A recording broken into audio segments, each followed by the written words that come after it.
Jésus a raté son coup. 2000 ans plus tard, le constat est accablant. Qui aurait la malhonnêteté de prétendre que tout ce qui, dans l'histoire, s'est affublé du nom de christianisme ait pu avoir un autre sens que celui de contrefaire la parole de Jésus, de l'empêcher d'être comprise et vécue.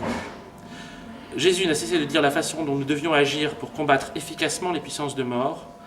Les puissances de mort ont sans cesse détourné cette parole, elles l'ont retournée jusqu'à la transformer en son contraire. Jésus voulait abolir le caractère légaliste de l'Ancien Testament.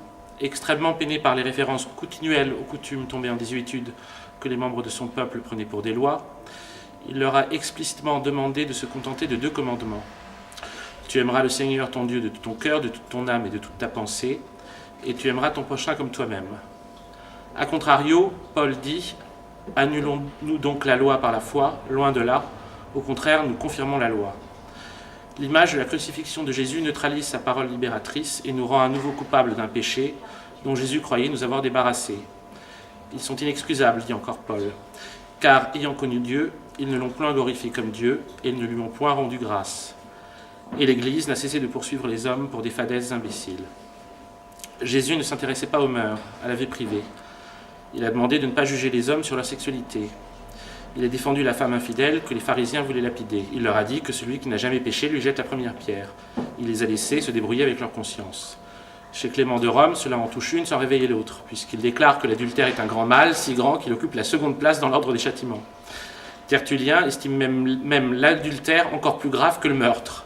Regardez l'idolâtre, regardez l'homicide, et au milieu d'eux, voyez aussi l'adultère.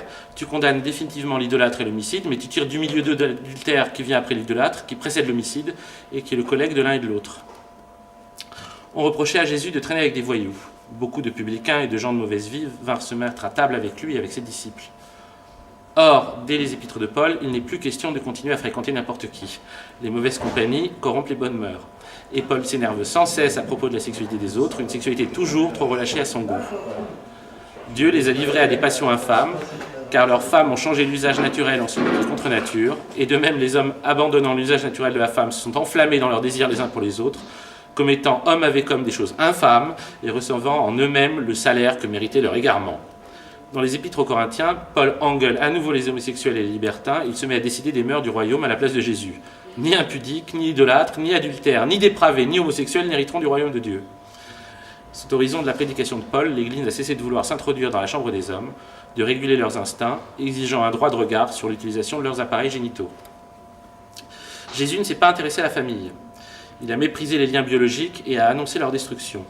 Je suis venu mettre la division entre l'homme et son père, entre la fille et sa mère, entre la belle-fille et sa belle-mère, et l'homme aura pour ennemi les gens de sa maison. Il n'a jamais parlé du mariage. Le mariage ne fait pas partie de ses sujets de prédilection. Paul, on l'a compris, n'aime pas le sexe. Mais il sait que ses interlocuteurs vont quand même vouloir baiser. Du coup, il transforme son magistère en agence matrimoniale. Il est bon pour l'homme de s'abstenir de la femme, toutefois à cause des débauches que chaque homme ait sa femme, s'ils ne peuvent se contenir, qu'ils se marient, mieux vaut se marier que de brûler.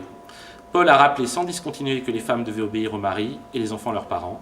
L'Église n'a cessé de considérer la famille comme le socle de la société.